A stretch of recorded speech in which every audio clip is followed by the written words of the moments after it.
Okay folks, so we're going to draw a regular pentagon.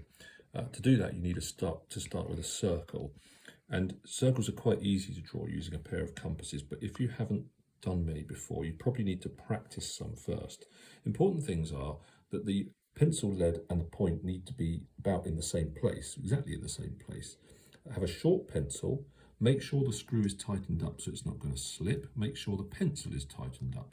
Set it to some reasonably wide radius so it fits nicely on the page. Dig your point in nice and firmly, and I don't hold it by this one because it might move, so I lay it down quite nice and flat and curve my wrist and round I go.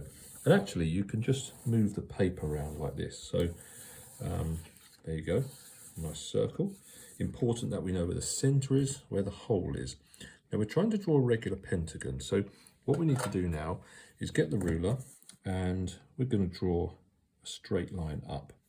So just like this, from the centre to the edge. It doesn't matter where, I usually go for straight up to start with. Now you get your nice set of maths instruments, which if you haven't got you should get one of those, and I get out the angle measurer, the protractor, and I put 0 on the line that I've already drawn and the crosshairs in the middle.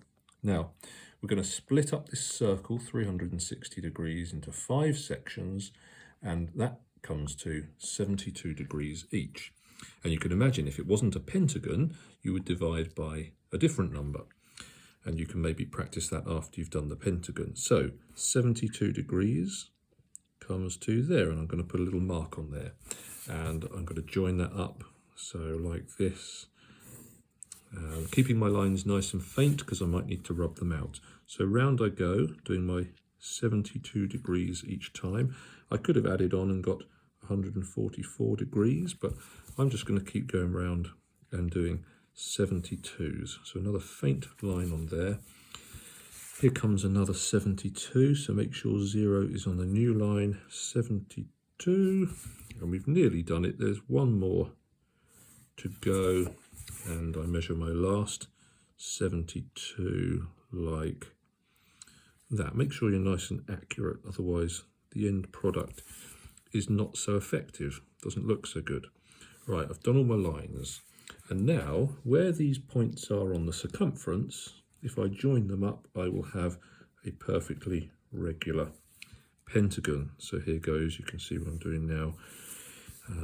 Round I go for my regular pentagon, and once you've got this nice regular pentagon we could rub out the interior lines and just be left, and rub out the circle. We could just be left with the pentagon itself. Now you can ask questions like, what is the size of the interior angle of this regular pentagon? So what's the size of that? And you can measure it with your angle measure. It's not going to be 72 because it's bigger than 90. One last thing to show you on this, I need a slightly longer ruler. You can make a beautiful 5-pointed star on here, which is called a pentagram. So you can join these lines up like so, and if you miss one out each time you can get a really nice design like that, 5-pointed star.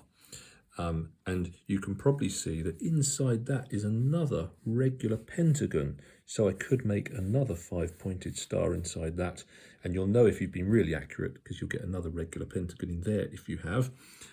So that's it folks, over to you.